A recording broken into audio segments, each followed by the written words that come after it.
Yeah, the TryPod app, shit, years in the making. They're raising the stakes straight, bringing home the bacon. Welcome to the TryPod NFL Thanksgiving Games Preview Special Edition, joined by my mate Neddy. You don't need many good reasons to bring Neddy on and talk NFL. Always love to do it. And it's one of the big occasions on the NFL calendar, the Thanksgiving triple header, which is Friday, Aussie time. So I'm conscious of the fact that not everyone who follows the TryPod is following us on Facebook, and they wouldn't actually see the great work that Neddy Given Sunday does each and every week, and the record is just phenomenal. So I feel like it's a great opportunity to just listen to how Neddy actually breaks down a game, because we're going to talk about three of them, all different angles. I mean, I've got a best bet. We're going to talk some touchdown scorers. I'm sure we'll talk sides, totals, and props as well. So thanks for making the time, mate, and to chop it up about the exciting slate coming up. No, thanks, brother. It is, for me personally, for many reasons, it is my favorite week, mostly for football. Obviously, when it gets to the playoffs, it's a little bit different, but every year we have a catch-up with mates and we sit around and watch all the games, and just getting 3 games on a Friday, always blow that Friday of work, and you just sort of enjoy it the way that you should enjoy it. We sit back, have beers, mates, all that sort of stuff, and really get into it. I will say, if anyone hits me up with a question or something, which usually happens on most of the games, I watch them on delay on Friday. So if I will not answer you, if you reach out to me, my phone will be completely turned off. But I'm pumped for this weekend. Despite the games are a bit iffy, doesn't matter. 3 good games of football. Because I'm jealous I'm not joining your crew, but like they does actually kick off around 4 or 5 a.m. But so you'll have it on, on demand on DAZN, and I'm very jealous that you guys can just kick back and watch these. And it begins with the hottest team on the planet, the Detroit Lions at Ford Field hosting Chicago. Detroit is a 9.5-point favorite. Why don't we just start there? How good are the Lions, Neddy? They've never been a Super Bowl favorite before, but how good are they historically? Is this like one of the powerhouses, juggernaut, especially offenses of the modern era? I think so, and it's the way that we do it. Like, I think we touched on it the other week. They can attack from a variety of different ways, and the strength of that team, obviously, they have a lot of amazing weapons with Sun God, which is Amon-Ra St. Brown, Gibbs, Monty, Laporta, Jared Goff playing good. They have an amazing play caller who, it's a big advantage to them. He had head coaching jobs thrown at him, but he said no, he wanted to stay at Detroit, so more familiarity there. Their offensive line is awesome. They're built so well, and their head coach, I don't know how well they are in the analytics department, but he's aggressive as shit. He wants to keep going and play all the time. And you watch them play against teams, and they don't really take their foot off the gas. They just keep going, and they will pummel you to death. It's not like, all right, we're winning now, we'll take our foot off and we'll just run a bit more. Like, personally, I played Jared Goff pass attempts under last week. I think it was like 32 or something. And in the first half, he was in, I think it was like low teens, right? And they sort of had that game still in control against Indianapolis. But then Monty sort of got banged up. And instead of being like, all right, let's just run Gibbs, they just started passing all over him. I ended up losing that bet because they just, fuck it, let's pass. This is working. Let's destroy them. And that's how they are week in and week out. You know, this game last year, there was a big upset. The Packers beat the Lions, and that's when the Packers sort of went on their run. I think the Lions are going to be out, and the way Dan Campbell works is I think they're definitely going to be out for revenge. Like, he is a look-at-us type team. We're an awesome team. I think he's going to want to put his best foot forward and avenge that loss. They have another divisional rival. I don't think they're going to let that happen again. I think they're going to step on the foot of the Chicago Bears, and I don't ever take anything this big. But I actually took the Lions this morning, minus 9.5, and bet 365 for $1.86. Step on their foot and maybe step on their throat as well. And you're right, like, it's not revenge against the same opponent that beat you, but the Lions definitely remember losing on Thanksgiving.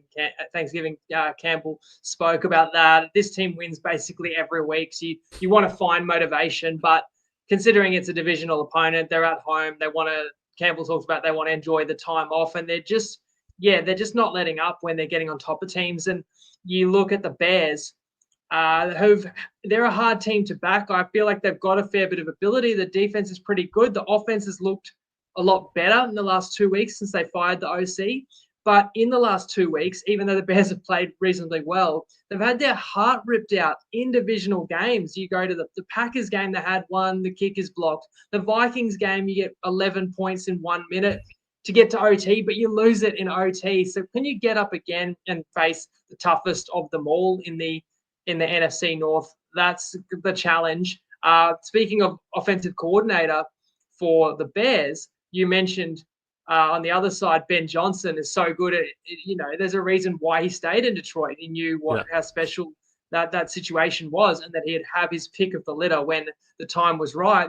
Are we going to see a bit of a showcase from Ben Johnson against the side that he may very well coach next year? I think it's a very long odds that Eberflus is going to keep his job here. So that's what I'm looking at. I can't get out in front of the Lions, and I actually feel like you can get a 10, and a 10's a lot of points with the Bears, but I just don't like the spot coming off the heartbreaks. And that's in addition to the Bears have lost 5 in a row.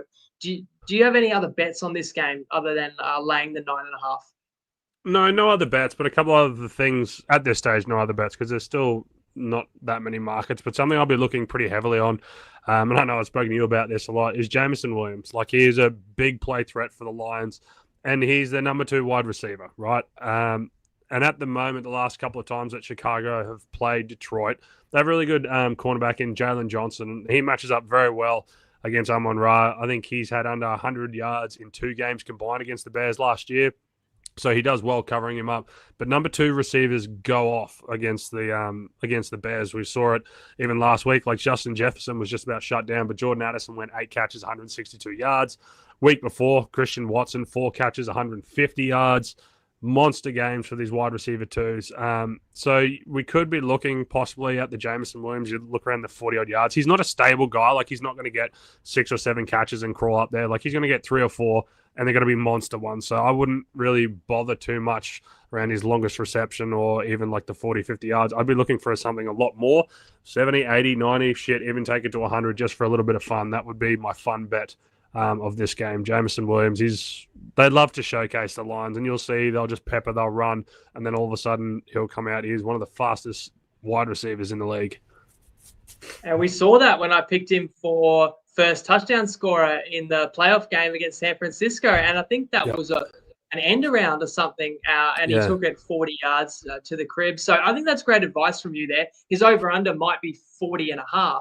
But you can play these tiers with these wide receivers. So if a guy's got that high upside, and certainly Williams is a house threat, you play 75-plus yards or 100-plus yards for the extra juice in the odds. And what I love about that even more is St. Brown is a bit banged up too. So the Lions don't need to go to Amon-Ra every down. So then Williams could arguably be the top target for Goff, possibly. Let's move to the middle of the day. I believe I heard that the Dallas Cowboys Thanksgiving game is often the highest rated NFL game of the whole regular season, because everyone's together. There's not much on TV, right? And they put the football on, and the Cowboys are playing. However, it's not that enticing or appetizing of a matchup here, with Dallas minus 3.5 at home against the New York Giants.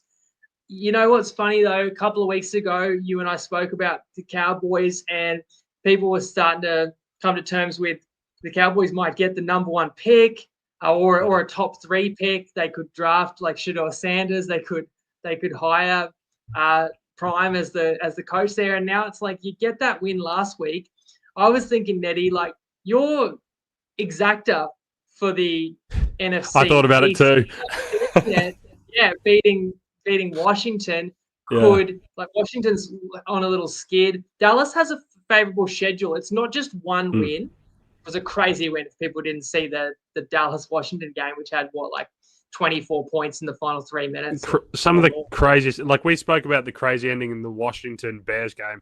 This Dallas game, that is the craziest 2-3 minutes of the ending of a game I've ever seen in my life. And that's it. Washington has 2 Hail Marys in the space of 6 weeks.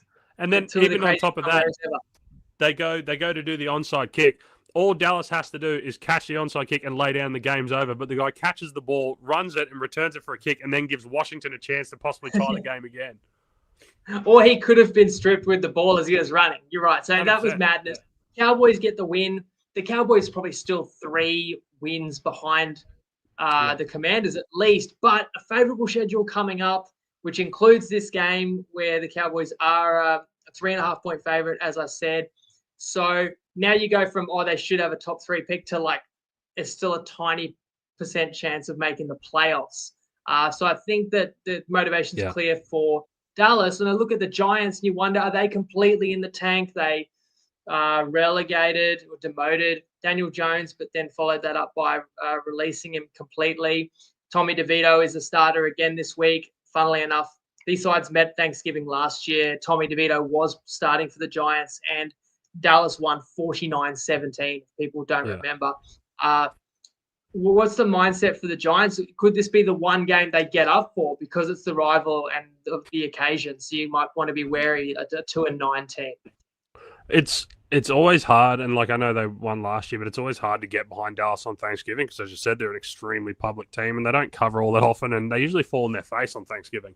But you're right. Like, I don't like what I saw from a lot of the Giants locker room post DeVito's last game, and even prior to that, as soon as Danny Dimes was cut and gone, they're having a lot of veteran guys come forward and bag out the ownership and say it's a bad move. And like even Malik Neighbors, he's a rookie wide receiver, was coming out and saying how it's a poor choice. And Brian Burns was saying things like this whole team is in complete turmoil. I don't think they want Tommy DeVito there. Like, I believe the only reason he's starting, like, you can't tell me he's better than Drew Lock. Like, why wouldn't you have Drew Lock in there? Like, you gave up assets to try and get him. Supposedly he's in there because he's more of a popular figure, because he's got a very big Italian backing and stuff like that. So I don't know whether there's that sort of politics coming into it. The Cowboys are still going to be able to get pressure on him. It's hard to take the Cowboys, but trying to get on with DeVito, man, would just be too much for me. I don't have a side on this one. Like, if I had to, just because I would possibly lean towards the Giants, but it's a tough one, man. It's going to be disgusting. And who knows, like, it was an extremely spirited effort from Cowboys last week, and they could put it on again now. Like, this could be an opportunity to, rally the troops and all that. They've got a couple of their guys back. Prime time, they might be up for it. Just going to be tough watching. To me, this is actually a clear good bet. I'm going to lay the 3.5. It's my favorite bet of the day with the Cowboys for a number of reasons. They're 0-5 at home, haven't won a game at home, which I think builds into the spread that there's basically barely any home advantage getting baked in. Fair enough, because they've been failing so much at home. But I think that's clear motivation. You want to get that home win. I think you get a win last week, which eases a tiny bit of pressure, but you get the almighty scare that you nearly blew the game as well. So you can kind of treat it like there's still obviously room for improvement. I feel like the team's got a little bit better. Like, I'm terrified of Neighbors, and he's called out, the coach and said he didn't get enough targets, and I'm sure Neighbors would get a lot more targets this game. So I actually would look at Neighbors props overs and maybe to score a touchdown. But with Bland being back, the cornerback for the Cowboys, Micah Parsons is only back in the last couple of weeks as well. And how about this stat? The Giants haven't had a lead in an NFL game since the 6th of October. That's 7 weeks ago, which I heard that no team has gone 7 weeks without a lead since the 60s. Holy shit. If that's true. And in that time, the Giants have lost 6 straight games as well. And we've got questionable motivation. We don't even know if the team's going to play hard. I'm a little bit wary that there were comments the players were making of we're soft, because remember all those comments came out about the Patriots, and then, of course, the Pats came out and won the next week. So sometimes people say stuff that's going to elicit a response. But to me, I've got the clear better team at home. I think Cooper Rush is actually one of the better backups. I think the 3.5 is light, but it's probably a low number because the Cowboys have been so bad at home and have been so bad themselves this year. But you mentioned the Cowboys pass rush. The Giants have got offensive line issues as well. Yeah. I don't know how the Giants and Tommy DeVito, who also might be injured, are going to stick in this game, to be honest. So I'm going to say 3.5 is my bet of the day. Yeah, nice. I don't know. Like, I fully trust Daboll as a coach, and I think there was a game earlier in the year where I think Neighbours had like 19 targets or something like that. So he could be seeing something very similar here. And maybe I'm just a bit scared off by seeing all the late game management by McCarthy last week. And I know it's a different beast playing against Washington, but he should have fired everyone in his staff for how that was all handled, giving up that Hail Mary. And then again, their special teams rather returning that onside kick. Like he should have just cleaned house for that. There's so many insane errors there. But yeah, I can definitely see where you're coming from. There's still a pretty decent defense with the Giants. You know, Brian Burns, Azeez Ojulari, Dexter Lawrence, all those sort of guys. So I think they will be able to get a bit of pressure on Cooper Rush. For me, the prop that I have on this one, I got Rico Dowdle over 15.5 receiving on Uni for $1.92. The Giants gave up 8 catches for 81 yards against the Buccaneers last week. It's going to be Dowdle's turn. He's drawn 23 targets in the past 5 games. And yeah, he's completely taken over his backfield. Every now and again, when he needs a rest, they'll just wheel out Ezekiel Elliott and he walks forward for the line of scrimmage and then walks back off the field. So I think we're going to be in for a good game for Dowdle here. He was almost going to be my pick for a touchdown scorer this week. Which we'll get to. The 2 of 3 has been on fire. I like that as well, but I always like your starting running back for receptions or receiving yards. And it has to be, Dowdle, and he needs to be out there the vast majority of snaps to give the Cowboys the best chance of success, especially with a backup quarterback there. We got a good one to finish. So this is at night in the US at Lambeau Field. The Packers are -3.5 hosting Miami. Miami looked like a possible write-off earlier this year, and all the talk was around their quarterback and his concussions. Tua is now back. How many of the Finns won on the trot? They've won 2 or 3. They're still in the playoff picture. My question I'm going to throw to you is that now the Tua's back, so the narrative is that the band's back together and Miami could be frisky and then could make a playoff push. How good is Tua though? Because I still have my doubts about him. Like when I'm watching, he never really throws the ball beyond the sticks. They're doing a lot more of that sort of check down stuff featuring Achane a lot this season.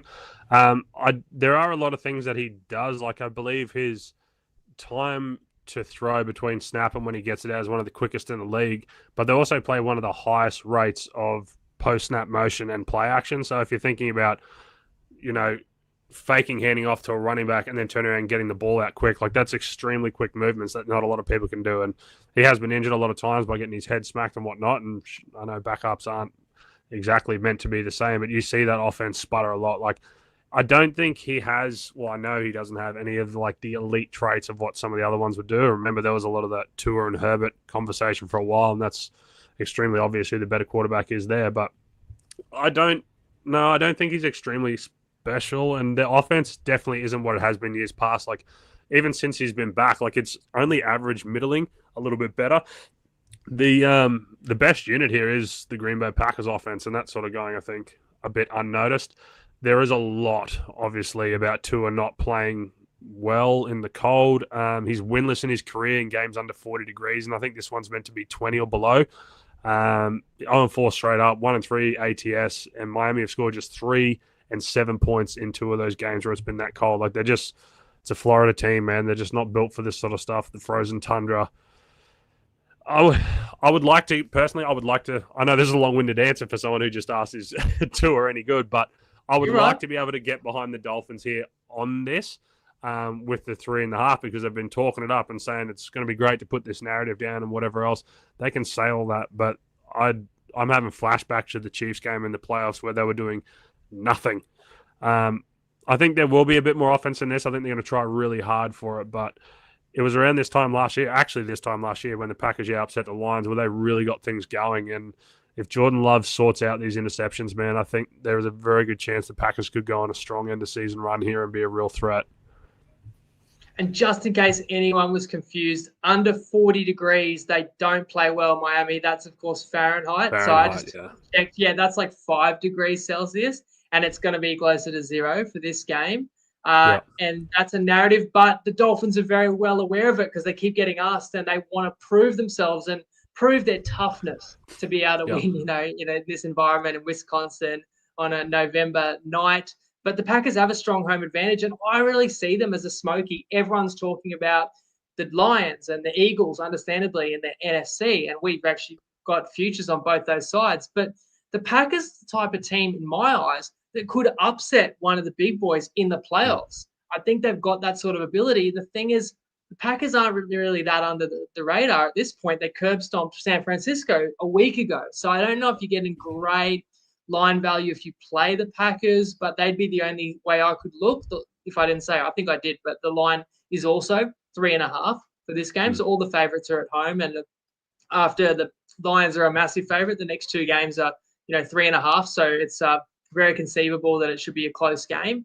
So I'm looking at the Packers being a fairly obvious pick, although I suppose it's close to must-win territory for Miami. And although they've got a losing record, every other game on the schedule is winnable. I know Miami's got like San Fran coming up, but you don't even know if Purdy's going to be healthy, like good to go for that one. So this is probably Miami's toughest remaining game. Fair chance they'll throw the kitchen sink. You talk about Miami's offense hasn't fired on all cylinders. There's an interesting stat that Jonnu Smith has nearly as many yards this year as Tyreek Hill. So that's crazy. That goes, which Hill might have missed a game or two, but like they're not throwing down the field enough. They're not, connecting. And the Packers have got a strong run game. So many talented wide receivers as well. I suppose defensively, Jair Alexander's going to be out for this one. So and maybe that helps Miami because Miami's has got playmaking wide receivers. I think it'll be entertaining. I kind of think there could be plenty of points, and I'll lean to the home side. I didn't have a strong play. Did you have anything? This is your game. You can also share out your anytime touchdown. That's going to be one of our three. We're going to have a 2 out of 3 ain't bad all on the Thanksgiving triple header. Yeah, no, I sort of echo your statements there. Like I said, I just don't have full faith in Miami. I would love for this to be, a fast track and see both these teams go at it, but that's, I guess, one of the advantages that Green Bay have where they are. I do think there will be points. It's going to be this Green Bay rushing attack as well, so they're graded 4th in PFF. I think they're going to be able to set the tone here. And you have a look at Josh Jacobs. He's quietly having a fucking good year, and he's heating up. So 100-plus yard game. His last 4 starts with a 106-yard effort against the San Francisco 49ers as well. He's 3rd in yards after contact with 723, 2nd in yards after contact per attempt, and he's racked up 25 runs of 10-plus yards, all right? So he's firing on all the cylinders. And although this Dolphins defense has been getting better, as they say, who have they played? They've played the Patriots and the Raiders the last couple of weeks, so the last time they played teams with decent rushing attacks was the Cardinals and the Bills, and they lost both of those games. So I think they're going to be in for a bit of a shock here. They've also got the 3rd lowest tackle grade on PFF. So you're talking cold weather, a running back who's breaking tackles left, right, and center. I think it's going to be a big advantage for Green Bay to be able to control this game, which is why I took Josh Jacobs over 70.5 rushing on PointsBet for $1.87. My leg of the 2 out of 3 ain't bad is A-Chain as well. We're talking weather, we're talking cold, we're talking getting the ball out quick. I think he's the number one in that backfield at the moment. It used to be a bit more of a split between him and Mostert. And Green Bay's actually not that good at defending running back receiving as well. So I think it's going to be a great opportunity. And the thing is with Achane, he's obviously a smaller guy. They're getting him in the goal line work when they're closer up towards the end zone up there as well. So I really like that one. I did like and was pretty close to picking Dontavian Wicks. I think he's going to be a real one here. He's hit or miss for someone that sort of flirted with him in and out of the fantasy lineup. I'd keep an eye on him. Anytime Romeo Doubs is out, this guy has a bit of a boost, but the problem with him is he drops as many passes as he catches sometimes, but he's a big play threat. He could have a massive day here. He could have a stinker as well, but he was someone that I was looking at to possibly make a big play or even an anytime touchdown. And by the sounds of things, you wouldn't mind Jacobs for an anytime touchdown either. For sure. I think he's pretty short. Yeah. Yes, and you've gone Achane, who's on the underdog, but he's an absolute weapon there for the Finns. And as we say, Tua doesn't throw the ball down the field, so he's always looking for his trusty old running back. So the 2 out of 3 aren't bad. Do you know the numbers off the top of your head? We're 12 weeks in. It's $2.50 average odds. And how many times have you won? You've probably won at least 5, if not. No, you've won. You've won more than half the time. Yeah, I think we're 7-5. I think I can bring it Yeah. up just here, mate. I'm pretty sure Seven we're and sitting five. I'm saying $2.50 is unreal. So we're doing a special one. I mean, you're still welcome to do another one this weekend if you want to for the remainder of week 13. But we're doing Yep. one that is going to cover the triple header. Yep. I've come aboard with a cameo pick, and I've gone Jahmyr Gibbs, which is the most likely of the three that we've come up with in our little committee. So it's pretty safe. I mean, you got the two-headed monster with the running backs there for Detroit, but I just like how explosive Jahmyr Gibbs is. He's the You best. talked about Jameson Williams, but you could say similar about Gibbs, also an Alabama product. Then the Undertaker has chimed in and given us CeeDee Lamb, and I like the Cowboys, and he is an absolute weapon for Dallas. So not much more explanation needed. And Neddy just told you, HN, there is the third leg, and we just need two of the three at least to hit. It pays $2.25. It's already up on Toppy, and you can have up to 200 on that. So as you can imagine, being able to bet up to 200 on $250 average odds and winning 7 from 12 is printing money this year. So well done to you and the Undertaker for all your picks so far. Hopefully, I don't let the team down, and hopefully we can start week 13 the right way. We only need two, baby. We only need two. That's it. So it's a free roll for me. But being the first game, you're in such a good position if you can hit that first leg, and then you only need one of the next two. We'll see how we go. Thanks again, mate.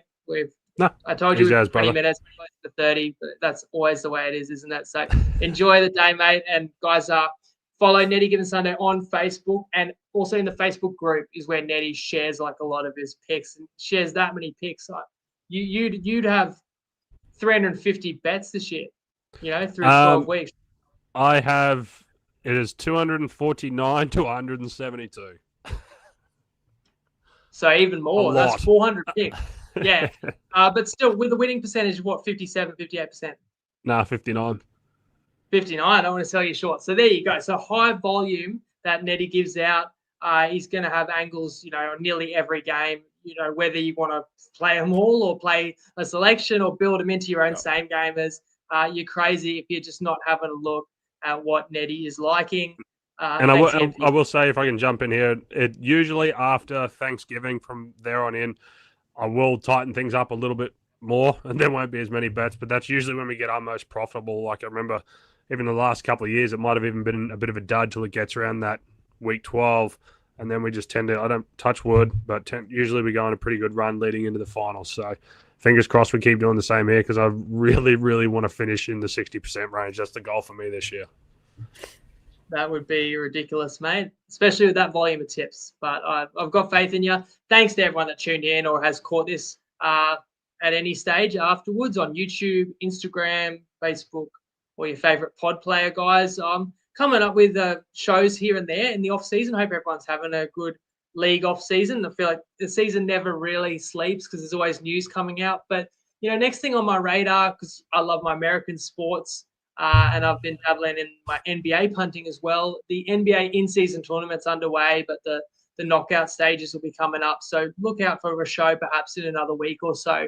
I'll bring Tala back in and we'll look at NBA in-season tournament. But it's been great to have Neddy on the last couple of pods. 2 weeks ago, roughly, we did the mid-season futures review and shared some extra tips, and a couple of them looking all right.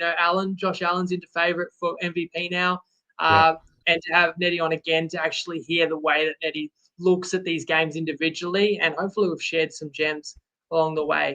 I put out literally, I think on the weekend just been, before the games that came up, I shared, I did a little bit of a write-up in there, and I think we sort of touched on it here about Jaden Daniels and the problem with Cliff Kingsbury, how usually the same thing happened with Kyler Murray, is that as soon as it gets past October and it gets to November, Kingsbury's just calling the same stuff, and defenses account for that. So I actually posted to try and jump on Bo Nix, and I think that was around $5 and dabble. And then after the weekend's performances by both, they're getting a lot closer. I think Nix has dropped down to about $2.20. And I was actually congratulating you for the Jaden Daniels pick, because a couple of weeks ago it was about $1.10 for Offensive Rookie of the Year. But it flipped real fast with Nix, and that's what you got to be aware of with a lot of these. And there are so many end of season category titles and awards as well. it's not even just a game by game. There's that many different ways you can bet it. So I don't know where we'd be without this man, Neddy, here. So, mate, thanks again for your time. Enjoy the week, Anytime. particularly your Turkey Day on Friday. Thanks, mate. And to everyone else as well, happy Thanksgiving. Lego.